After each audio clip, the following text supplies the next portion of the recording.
Hello student, welcome to परिश्रम school.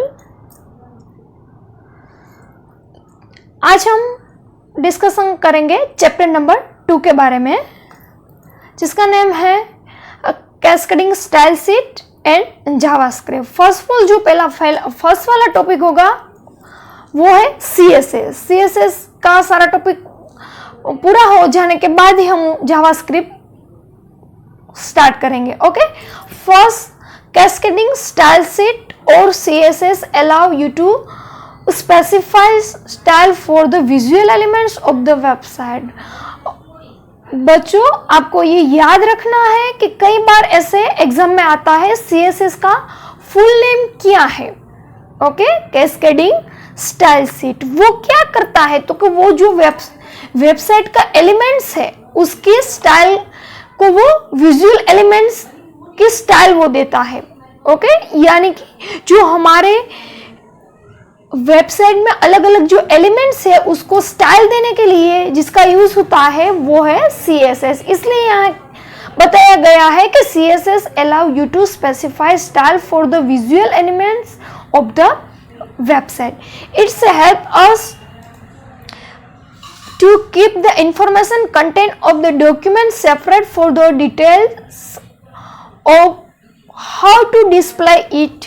Okay, इसका मतलब क्या है कि जो डॉक्यूमेंट्स में इंफॉर्मेशन है और कंटेंट, इंफॉर्मेशन के जो कंटेंट है उसको वो डॉक्यूमेंट से सेपरेट करके वो डिटेल को डिस्प्ले करता है। The detail of how to display the document is now as a style. इसका मतलब कि डॉक्यूमेंट्स में आपकी जो डिटेल्स है उसको हम जो डिस्प्ले करते हैं उसकी वो जो डिस्प्ले होने की जो डिटेल्स होती है उसको हम क्या बोलेंगे, तो के स्टाइल। फॉर द एग्जांपल, आपका पेज का ही एक एग्जांपल दे देती हूँ। सीएसएस का मतलब बच्चों है, देखो यहाँ मैंने जो हेडिंग जो लिखा है वो हेडिंग और वो ये इंफॉर्मेशन, देखो आपको इसके बीच में कुछ डिफरेंस दिखाई दे रहा है, तो कि यस, तो कि ये क्या है, तो कि ये हेडिंग को मैंने अलग स्टाइल दी है और ये जो कंटेंट है जो इंफॉर्मेशन का वो एक सेम ही पार्ट से। ओके, तो जो मैं ये कंटेंट को जो ये स्टाइल से मैं अलग करती हूँ हेडिंग से, तो वो CSS, उसका मतलब वो CSS है। जब भी मुझे कुछ हेडिंग देना हो, सब हेडिंग देना हो, इसके लिए भी आप CSS का यूज कर सकते हैं। यानी कि पर्टिकुलर एलिमेंट्स को आपको कोई स्टाइल देना हो तो वो CSS में आप दे सकते हैं। तो style specify the appearance of the particular space element of the screen।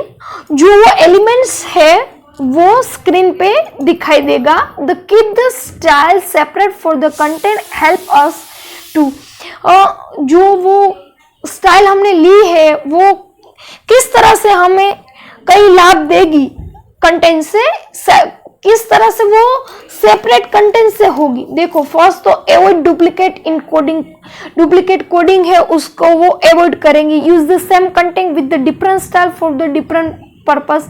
इसका मतलब जो हम सेम कंटेंट लेते हैं विथ डिफरेंट स्टाइल उसकी डिफरेंस है तो उसका पर्पस भी कितना कैसा होगा, तो के वो difference. Easy maintain of the code, उसको कोड को मेंटेन करना भी इजी होगा।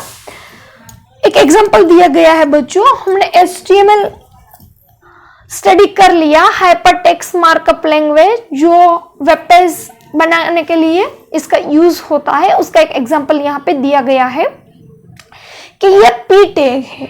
ओके, P टैग से हम HTML में पैराग्राफ रख सकते हैं और ये B बोल्ड, यानी कि हम जो कंटेंट लिखा है उसको थोड़ा डार्क कर सकते हैं, बोल्ड कर सकते हैं। तो HTML मुझे पैराग्राफ रखना हो तो P टैग का मैं यूज कर सकती हूँ।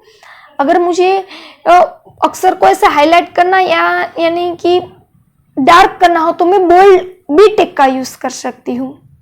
Okay, if the website is large repenting the tag every times because tedious and time consuming.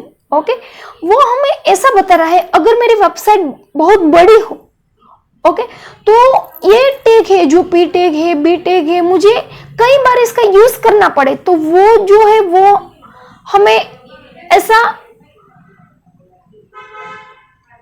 Repeat ही आता है ये टैग, तो वो हमारे लिए टाइम कंज्यूमिंग जैसा होगा। लेकिन जो CSS है हमें ऐसी सुविधा प्रोवाइड करेगा, ऐसी हमें कहीं कहीं स्टाइल देगा कि अगर आपको एक ही बार स्टाइल लेनी है, अगर वेबसाइट में कई बार इसका यूज करना हो तो ऐसे ही आप उसको यूज कर सकते हैं। इसके मतलब हमारा जो टाइम भी बच सकता है। Okay, clear. और वो जो सोर्स कोड है वो हमें एक ही बार लिखना पड़ेगा, बार बार उसका कोड भी नहीं लिखना पड़ेगा। देखो, but using CSS we can set all elements type to appearance in the style as per our choice. Okay, अपने हिसाब से हम कोई भी स्टाइल सिलेक्ट कर सकते हैं। So even if we have more number of p tag is the website using CSS we can set the style for all the p tag at once. इसका मतलब है कई बार मैं अगर p tag या b tag का use करूँ कोई दिक्कत नहीं, लेकिन मुझे CSS स्टाइल एक ही बार लेना है और मैं बार बार उसका यूज कर सकती हूँ। HTML is used to describe the information contents of the documents. इसका मतलब है कि HTML है वो हमें क्या डिस्क्राइब करता है, तो कि जो इंफॉर्मेशन कंटेंट्स डॉक्यूमेंट्स का है वो हमें डिस्प्ले करता है, नोट स्टाइल, वो स्टाइल हमें डिस्प्ले करता नहीं है। But CSS describe the style of the element in the document and not its content. और CSS क्या है, तो कि वो हमें डिस्क्राइब क्या करता है, तो कि डॉक्यूमेंट्स का एलिमेंट्स, वो कंटेंट को डिस्क्राइब करता नहीं है। HTML इंफॉर्मेशन को, कंटेंट को डिस्क्राइब करता है और CSS जो है वो एलिमेंट्स जो है डॉक्यूमेंट्स का वो हमें डिस्क्राइब करता है। अब using CSS we can control the font type, font and elements, colors, page space, margin and elements position in our website. CSS हमें यहाँ बताया गया है कि CSS का यूज हम कैसे कर सकते हैं, तो वो है CSS से हम अलग अलग टाइप के फॉन्ट स्टाइल ले सकते हैं, उसकी साइज चेंज कर सकते हैं, उसके कलर चेंज कर सकते हैं, वो स्पेस भी हम रख सकते हैं, मार्जिन भी सेट कर सकते हैं। ओके, और एलिमेंट की पोजीशन वेबसाइट में हमें कहाँ पे रखनी है वो भी हम क्लियर कर सकते हैं। बच्चों, आपको ये याद रखना है। अब उसके बाद जो टॉपिक है syntax of CSS। The syntax of CSS content of the special symbol now visible। बच्चों, आपको याद रखना है कि CSS की जो ये सिंटेक्स है वो एक सिंबल, स्पेशल सिंबल, ओके, वो आपको याद रखना है। वो स्पेशल सिंबल क्या है, तो के रूल्स। ओके, और CSS रूल है वो 2 मेन पार्ट। अब ये भी आपको याद रखना है CSS रूल्स के कितने पार्ट से, तो के 2। तो के कौन कौन से, तो के सिलेक्टर एंड 1 और मोर डिक्लेरेशन, यानी कि फर्स्ट वाला है सिलेक्टर है और दूसरा वाला डिक्लेरेशन है। ओके, अब हम सिलेक्टर में क्या लगे और डिक्लेरेशन में क्या लगे वो मैं आपको सिखाती हूँ। The selector is the HTML element on which you want to apply the style. Declaration consists of the properties associated with the HTML element using selector and its corresponding value. आपको ये याद रखना है बच्चों, जब भी हम सिलेक्टर का यूज करें वहां हमें HTML एलिमेंट का ही यूज करना है। फॉर द एग्जाम्पल देखो, यहाँ पे एग्जाम्पल दिया गया है। ओके, ये सिलेक्टर है H1, हमने HTML में बच्चों सीख लिया वो H1, H2, H3 हेडिंग रखने के लिए वो पार्ट्स आते हैं ना, उस हिसाब से सिलेक्टर के लिए हम क्या यूज करेंगे, तो कि HTML एलिमेंट्स। Okay, clear. अब उसके सिंटेक्स को भी आपको याद रखना है बच्चों। Selector, curly bracket, properties, colon, value और कर्ली ब्रैकेट ओवर। कई बार ये सिंटेक्स भी आपको MCQ में पूछा जाएगा कि CSS की सिंटेक्स क्या है, तो आपको पता होना चाहिए कि पहले फर्स्ट वाला पार्ट जो होगा वो सिलेक्टर होगा, फिर कर्ली ब्रैकेट के अंदर प्रॉपर्टीज और कोलन का सिंबल होगा और उसके बाद वैल्यू और कर्ली ब्रैकेट ओवर होगा। उसका ही एग्जांपल यहाँ पे बच्चों नीचे दिया गया है।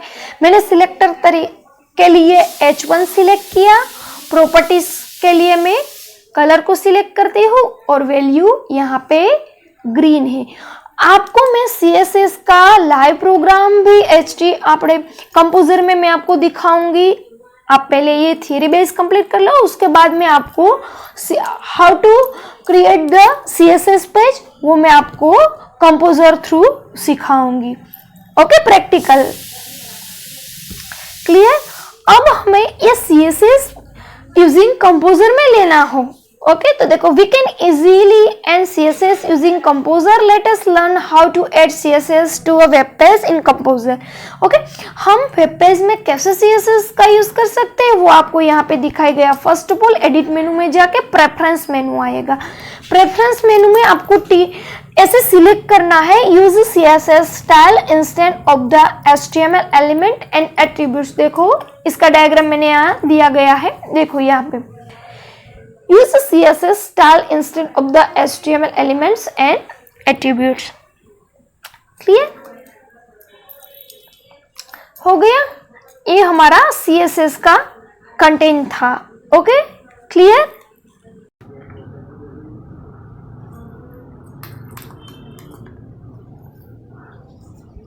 इसके बाद बच्चों एक एग्जाम्पल दिया गया है CSS का यूज करके। पहले मैं आपको वो थियरी बेस क्लियर करवाती हूँ, फिर कंपोजर में जाके उसका प्रैक्टिकल आपको दिखाऊंगी।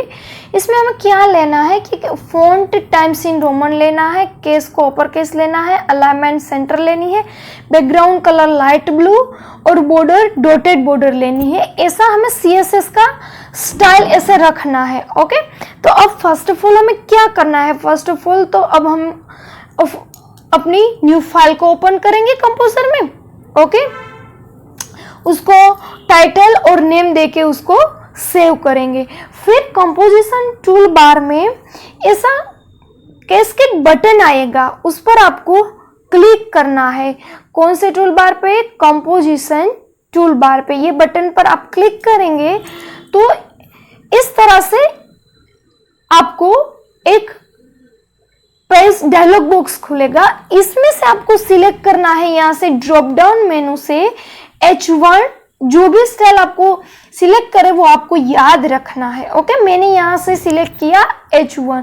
फिर ओके पे क्लिक नहीं करना है, यहाँ पे क्लिक करना है क्रिएट स्टाइल रूल पे क्लिक करना है और उसके बाद वाला ऐसा क्या होगा। देखो फर्स्ट आपको दिखाई गया है, मैंने CSS पे क्लिक किया।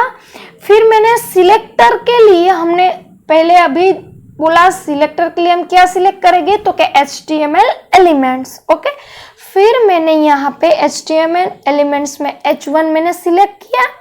फिर उसके बाद मैंने क्रिएट स्टाइल रूल पे क्लिक किया। ओके, उस बटन पे तो CSS style sheet dialog box open होगा।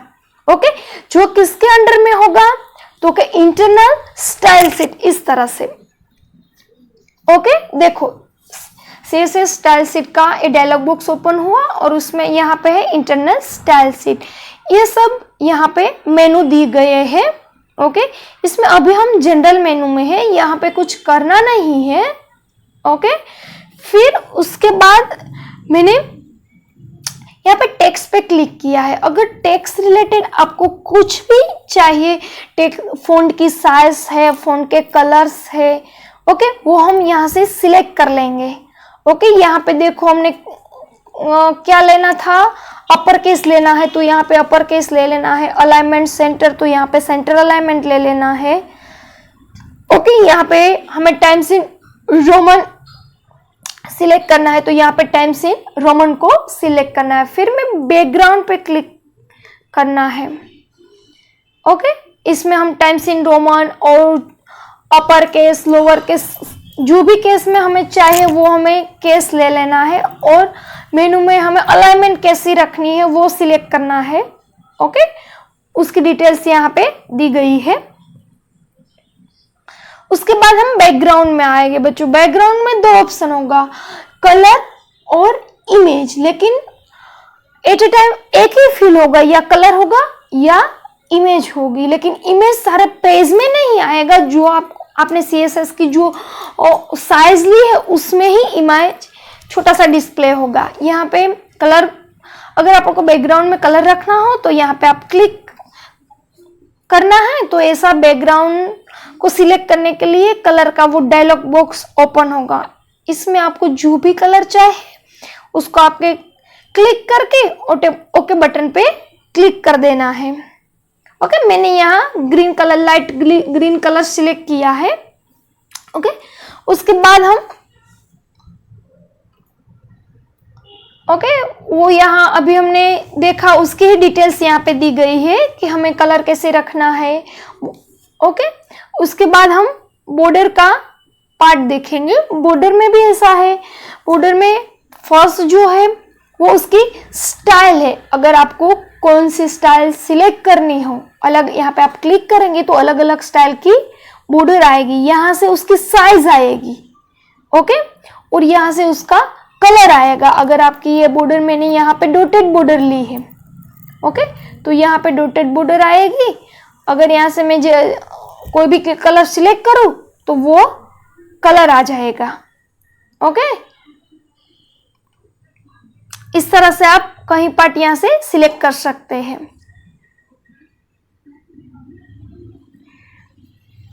ओके, अब बॉर्डर के बाद मैंने यहाँ पे जनरल पे क्लिक किया। मैं जो भी मैंने टेक्स्ट में, बैकग्राउंड में, बॉर्डर में जो भी इफेक्ट्स पे क्लिक किया उसका कोडिंग यहाँ ऑटोमेटिकली आ जाएगा। क्योंकि आपको पता है मैंने जब भी CSS फॉर्म लिया था, ये जनरल वाला जो बॉक्स था, ये पार्ट क्लियर था, इसमें कुछ लिखा नहीं था। अब देखो ये सारे के सारे एलिमेंट्स यहाँ पे आ जाएंगे क्योंकि ये कुछ मैंने लिखा नहीं है। जब भी आप ये टेक्स्ट में जाए, बैकग्राउंड में जाए, जो भी इफेक्ट्स आप क्लिक करें ना, उसका कोड ऑटोमेटिकली यहाँ पे आ जाएगा। देखो मैंने बॉर्डर डॉटेड ली थी तो देखो यहाँ पे आ गई।